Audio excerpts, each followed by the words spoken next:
to a short little conversation I'm having with Dr. Courtney Malloy, who is a PhD.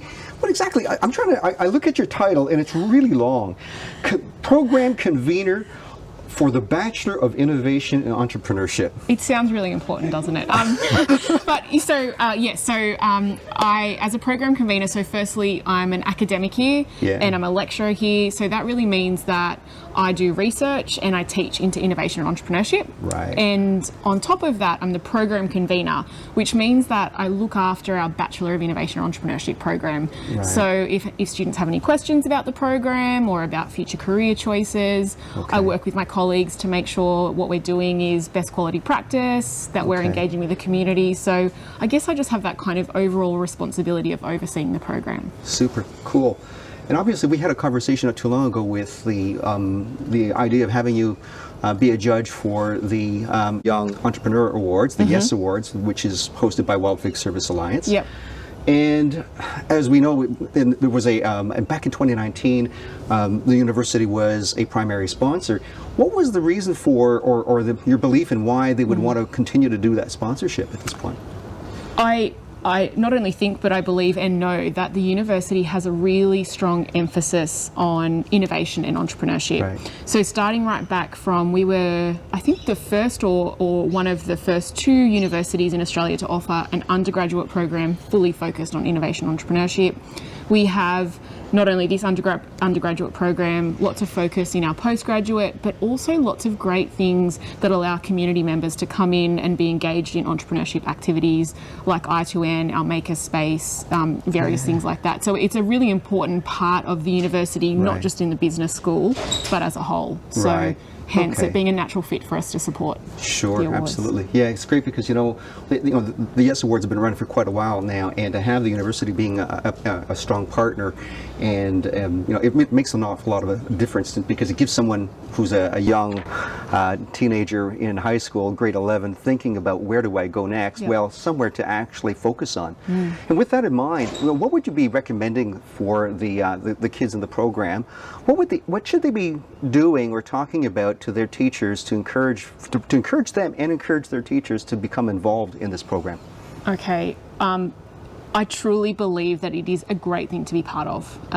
Starting entrepreneurship education young and early has so many benefits. And this isn't just if you're thinking about becoming an entrepreneur.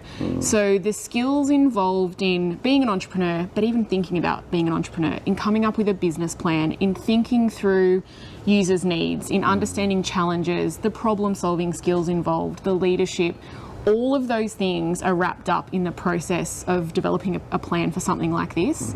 And not only that, the engagement that you might have with your teachers or your parents or other community members to kind of get your idea happening, all of those things will be of benefit. And then finally, interacting with entrepreneurs. The process of learning from these skilled and experienced entrepreneurs, they're really invaluable opportunities. Yeah, absolutely. So with that in mind, obviously, because we want to encourage these young entrepreneurs to come up with some really cool ideas. What ideas could you share that you would want to see as a judge? What would be the things you'd be looking for in their presentation and their submissions? Yeah, okay, absolutely. I think sometimes it can be really challenging when we've thought of an idea for a long time, we've had it in our heads, we know it really well, and then sometimes we can forget to convey that really clearly to our audience. So being really clear on what is the idea that you're actually proposing. So that's really, really important. And then being really clear on what is the value that you're providing, because people will pay for things if it's solving a problem for them. True. So articulating, demonstrating, presenting really clearly what's the problem I'm solving and how am I going to do it to do that. And it can be hard, but making sure that that's there. And then also showing how and why what you're proposing is different.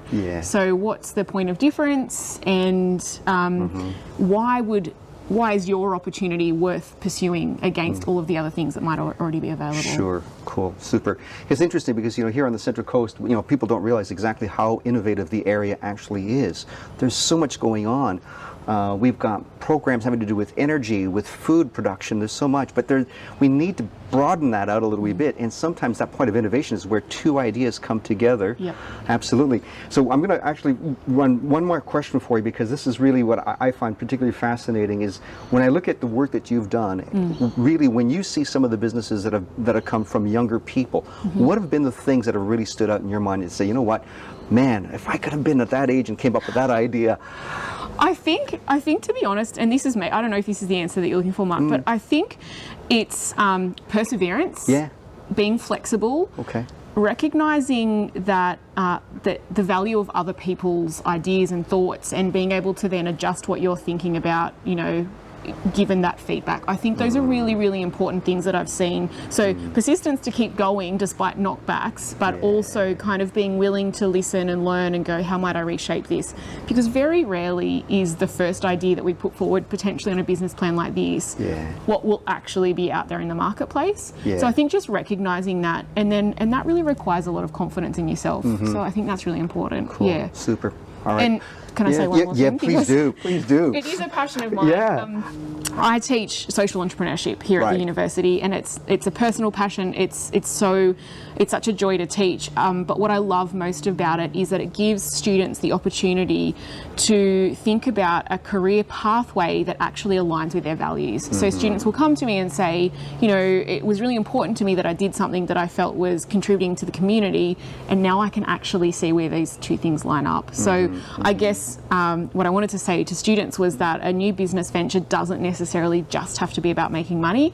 It can be this really great vehicle for actually providing social change. So, absolutely. Yes. And you know, considering the past year we've been going through, social impact, you know, mental health, all of these issues all come into play, and we need to be aware of these things. And so anyone who can come up with ideas that really play in, you know, across all of these environments, I think is really important. Yeah, totally agree. Super. Well, thanks for taking the time to speak with me today. Folks, if you are interested in the Yes Awards program, by all means, make sure that you put in your submissions early. Have a chat with any of the people from Wild Fig Service Alliance. We're all happy to chat about it. And thanks again, Courtney, for taking some time to speak with me today. Thanks very much. Thank you.